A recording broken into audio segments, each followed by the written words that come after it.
तो यमराज कुछ नहीं कर पाए, और धनुष को तो शंकर जी पकड़ा करते थे।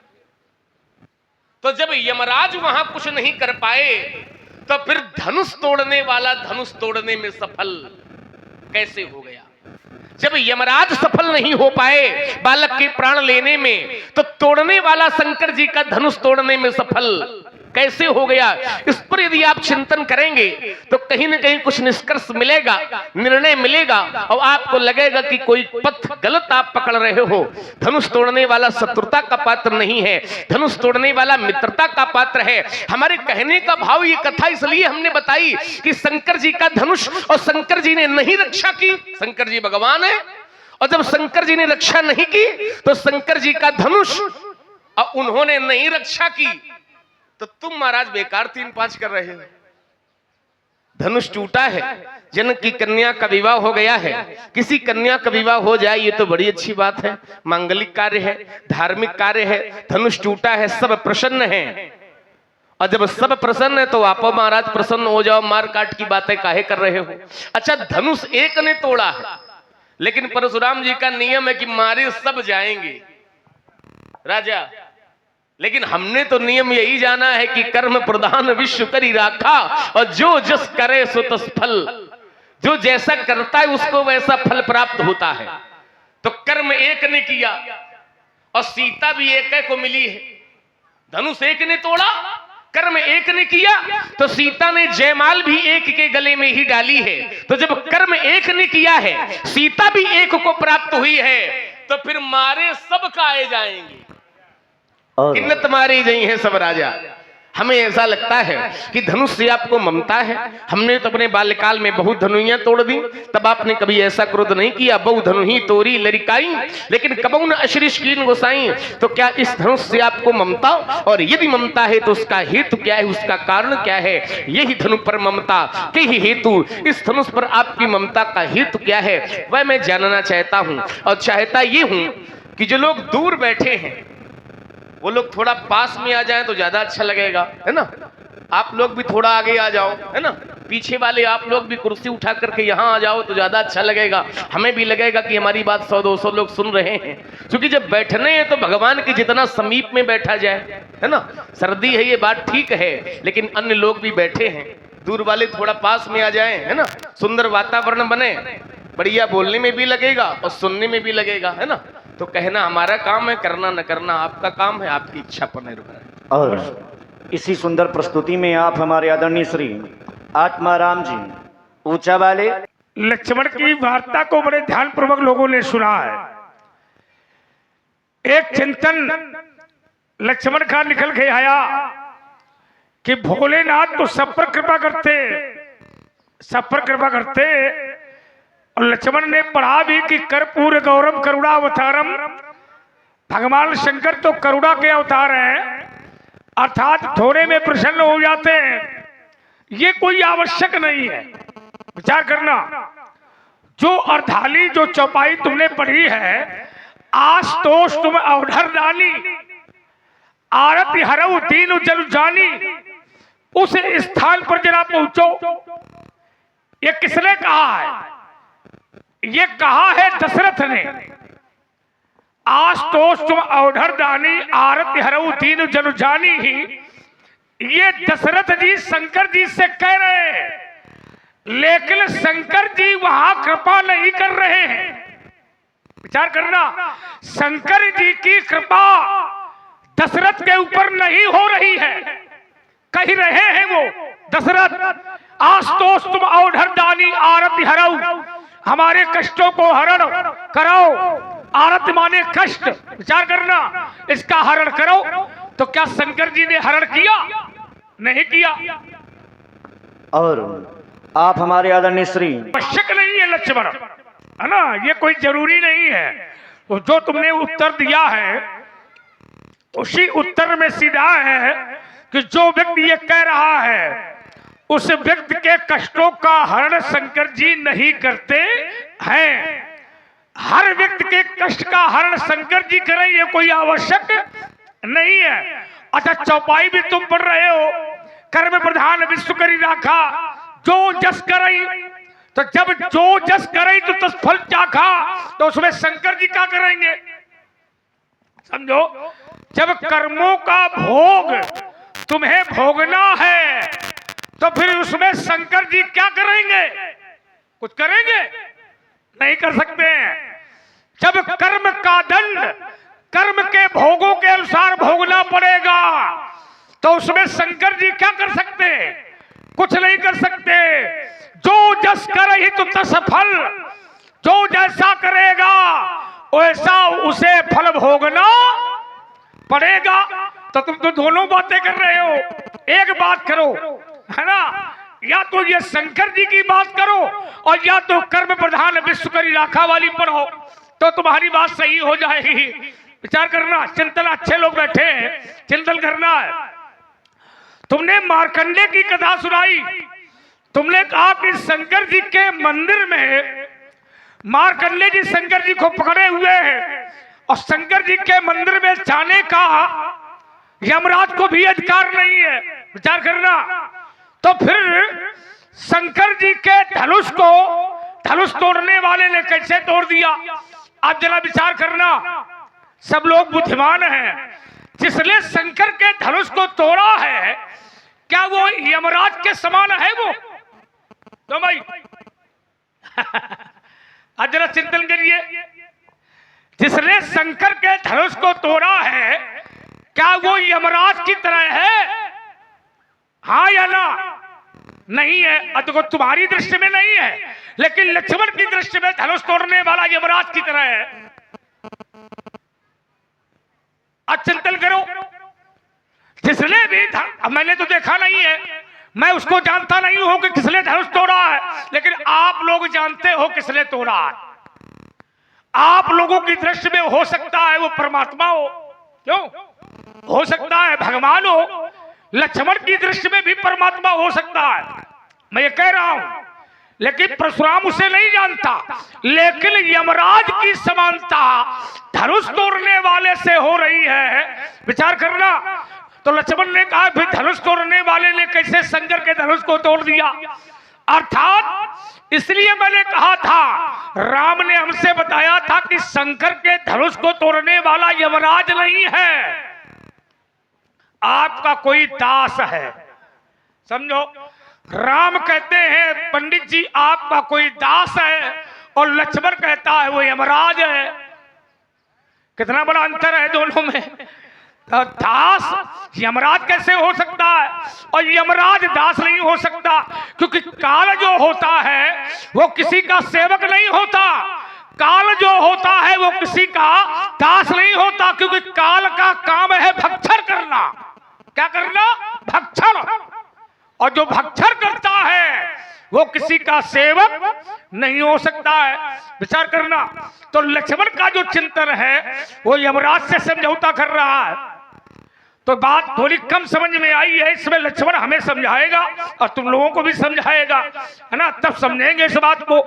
अब एक बात अंतिम लक्ष्मण की आई, बोले पंडित जी ये नियम है यहाँ का, नियम देखिए, ये कोई आवश्यक नहीं है कि धनुष तोड़ने वाला एक है, सीता एक को ही मिली है। यह नियम तो तुम्हारा अपनी जगह है, लेकिन अपराध करने वाला एक हो ये कोई नियम नहीं है। अपराधी तो अपराध करता है, लेकिन अपराधी की संगत करना यह भी एक अपराध है। क्यों भाई?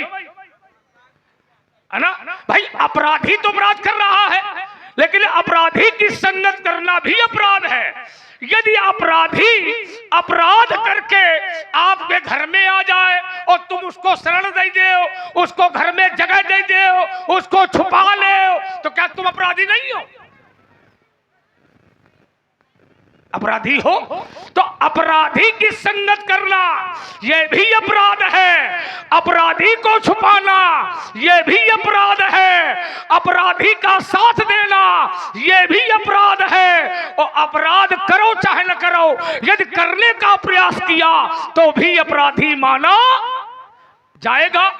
भाई दंड संहिता तो यह कहती है कि यदि अपराध किया तो भी अपराधी, और करने का प्रयास किया तो भी अपराधी। विचार करना। तुमने कहा कि दंड तो एक ही को भोगना पड़ता है, ये भी कोई आवश्यक नहीं है। विचार करना।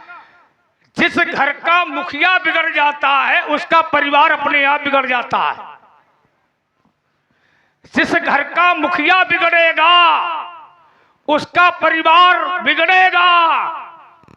जिस देश का राजा बिगड़ेगा वो देश भी बिगड़ेगा। विचार करना। तो देश तब बिगड़ता है जब राजा बिगड़ जाता है।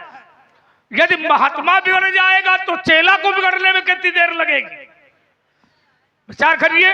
तो मुखिया मुखसो चाहिए खान पान को एक। जो मुखिया हो वो बहुत ही सावधान वाला होना चाहिए, बिगड़ैल ना हो। विचार करना। जैसे हरिश्चंद्र बिगड़ गया और हरिश्चंद्र बिगड़ा तो हरिश्चंद्र के बिगड़ने का यह परिणाम कि तारा भी बिगड़ गई, उसका पुत्र रोहित भी बिगड़ गया। विचार करना। तो सत्यवादी हरिश्चंद्र ने अपना वचन नहीं निभाया तो उसका परिणाम यह हुआ कि उसकी पत्नी तारा को भी भोगना पड़ा और उसके पुत्र रोहित को भी भोगना पड़ा। तो इसलिए मुखिया मुखसो चाहिए। विचार करना लक्ष्मण। चिंतन करिए। आपने कहा बहुधन भी तोड़ी लड़काई कबहू ने अश्रेष किन दुसाई। मैंने बाल्यावस्था में बहुत सारी धनुइयां तोड़ी है। देखो, लड़का अगर खेल खेल में कोई अस्त्र शस्त्र तोड़ दे तो बड़े बूढ़े बुजुर्ग लोग ये कह देते हैं चलो हटाओ, बच्चे हैं बच्चे। क्योंकि जो लड़का का जो अजगर कर रही मानस कहती है, रामचरितमानस कहती है कि लड़का अगर गलती करता है तो माता पिता उसमें ध्यान नहीं देते हैं, क्योंकि वो बालक जो होता है वो अज्ञान है, बालक अबोध है। बालक के किए गए परिणामों पर माता पिता उसको मारते नहीं है, क्योंकि अज्ञानी होता है, अबोध होता है। जैसे माता अपने बेटे को पैपान कराती है, दूध पिलाती है, और वो लड़का बार बार महतारी की छाती में लात मारता है ना। और अगर मौका मिले तो केस माने बाल पकड़ के भी खींच लेता है, लेकिन महतारी उसको गोदी से फेंकती नहीं है, महतारी उसको मारती नहीं है। तो आचार्य को कहना पड़ गया जो कहीं केस करे जो घाता तो तौन हेतु उतारई माता। वो महतारी अपने बच्चे को मारती नहीं है। जैसे नाती और बाबा, बाबा अपने कंधे पर नाती को बैठाए हो, है ना, और नाती अबोध हो और वो बार बार बाबा की दाढ़ी नोचे, मुच्छे नोचे, बाबा को अच्छा लगेगा? विचार करो। लेकिन अब लक्ष्मण जैसा बाबा हो तो का कंधे से उठा के फेंक ही दे। बात समझो। अर्थात बालक को यदि खिलौना नहीं दोगे, विचार करना, यदि बच्चे को खिलौना नहीं दोगे तो वो बालक थोड़ी देर रोएगा, लेकिन अगर संस्कारों का खिलौना बच्चे को नहीं दिया तो बच्चा जीवन भर रोएगा।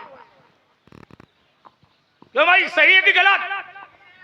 खिलौना अगर बच्चे को थोड़ी देर नहीं दोगे तो बच्चा थोड़ी देर रोएगा, लेकिन माता पिता यदि संस्कारों का खिलौना बच्चों को नहीं देंगे तो बच्चा जीवन भर रोएगा। इसलिए रे न बालक काल अवश बोलत तो ही न संहार, धनु ही समत पुरारुधन विदित सकल संसार। चलिए जहां से आपने समाप्त किया है मैं अपनी बात को वहीं से प्रारंभ करता हूं। इन्होंने कहा बच्चा यदि छोटा है, ध्यान देना जरा इनके शब्दों पर। इन्होंने कहा बच्चा यदि छोटा है, बाबा की यदि दाढ़ी नोचे मुच्छे नोचे तो बाबा कुछ नहीं कहते, लेकिन लक्ष्मण जैसा बाबा हो जाए अब फिर कोई पुत्र करे तो बाबा लक्ष्मण का फेंक दे कंधे से। फिर उन्होंने एक उदाहरण दिया कि लक्ष्मण बालक यदि छोटा है और माता की गोद में बैठा है और माता के चरण प्रहार करे माने लात मारे तो बालक को कोई दोष नहीं देता है, लेकिन यदि बालक बड़ा हो जाए और फिर माता को मारे तो दोष दिया जाता है। तात्पर्य कहने का ये निकला कि लड़का छोटा है और माता जी को मारे तो दोष नहीं है, और लड़का बड़ा हो जाए फिर माता जी को मारे तो दोष लगता है। तो तुमने महाराज अपनी माता को मारा था तब का गोदी में खेलते थे। चूंकि परशुराम पितु आज्ञा राखी और मारी मात लोक सब साखी। परशुराम जी ने जब अपनी माता को मारा था तो संसार में किसी ने दोष नहीं दिया। क्यों नहीं दिया? क्योंकि परशुराम जी ने अपने मन से माता को नहीं मारा था, बल्कि पिता ने आदेश दिया था और पिता के आदेश पर माता को मारा गया है, इसलिए परशुराम जी को दोष। अब देखिए, इसको यहां से हम जोड़े भी देते हैं। यद्यपि माता को मारना यह गलत है, हमारी संस्कृति माता को मारने की नहीं है, हमारी संस्कृति माता का सम्मान करने की है। मातृ देवो भव की हमारी संस्कृति है। प्रातः काल उठ के रघुनाथा मात पिता गुरु नावई, ये हमारी संस्कृति है। माता को मारने की संस्कृति नहीं है, बल्कि माता का सम्मान करने की हमारी संस्कृति है। लेकिन परशुराम जी ने माता को मारा और गलत नहीं कहा गया, क्योंकि पिता के आदेश से मारा। मारना गलत है लेकिन गलत कहा नहीं गया, क्योंकि पिता के आदेश से मारा है। तो पिता के आदेश से जब परशुराम जी माता को मार सकते हैं और ये गलत नहीं है, तो धनुष तोड़ने वाले ने गुरु के आदेश से धनुष तोड़ दिया तो ये गलत कैसे हो गया?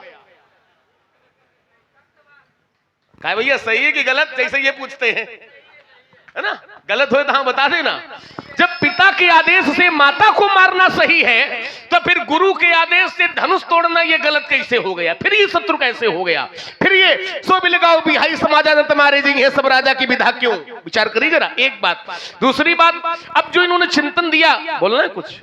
हाँ बोलो बोलो बोलो, चाहे जितने लोग, लेकिन व्यवस्था एक है, लोग बना के रखो। हाँ जानते हैं। और इसी सुंदर संवाद पर प्रभावित हुए भाई श्री दीपक राजपूत जी अर्ध सरकारी दान विश्व करी राखा, जो जस करे सो तस फल चाखा। तो उन्होंने कहा लक्ष्मण, जब कर्मों का फल ही भोगना है तो शंकर जी क्या करेंगे? फिर ये शंकर जी की कृपा कहां जाएगी? जब कर्मों का फल भोगना है तो शंकर जी क्या कर लेंगे? ये इनका तर्क आया कि जब कर्मों का फल ही व्यक्ति को भोगना है तो शंकर जी उसमें क्या करेंगे? तो फिर तुम भी यही समझ लो कि जब कर्मों का फल ही भोगना है और शंकर जी कुछ नहीं कर पाएंगे, तो धनुष ने कुछ ऐसे कर्म किए होंगे जो इसको टूटना पड़ा, तो शंकर जी क्या करें? और जब शंकर जी कुछ नहीं कर पा रहे हैं तो तुम काहे करने के चक्कर में पड़े हो? जब आप यही मान लोगे कि कर्मों का फल, देखिए एक अंतर है। जैसे कोई व्यक्ति दुखी है, दुख है घर में, तो वो ये सोचे कि भैया हमारी भाग्य में लिखा था कर्मों का फल भोगना पड़ रहा है, इसलिए ये दुख हमें मिल रहा है। ये बैठ करके सोच रहा है तो मूर्खता कर रहा है। कर्मों का फल हमें भोगना पड़ रहा है, दुख मिल रहा है, ये बात ठीक है, लेकिन उस दुख में भी यदि चिंतन भगवान का करते रहेंगे तो भगवान में यह सामर्थ्य है कि हमारे कर्मों के भाग्य को भी मिटाने की शक्ति भगवान में होती है, उस कर्म के फल को भी मिटाने की शक्ति भगवान शंकर में होती है। आप कहते हो शंकर जी क्या करेंगे? ऐसा क्या है जो शंकर जी नहीं कर सकते? आप कहते हो शंकर जी करेंगे क्या? अब मैं कहता हूं ऐसा क्या है जो शंकर जी नहीं कर सकते हैं? तभी तो ये कहा गया है कि भावु मेट सके, होनहार को भी मिटाने की शक्ति शंकर जी में है। लेकिन कब? जब तुम शंकर जी का नाम लेओगे और केवल चिंता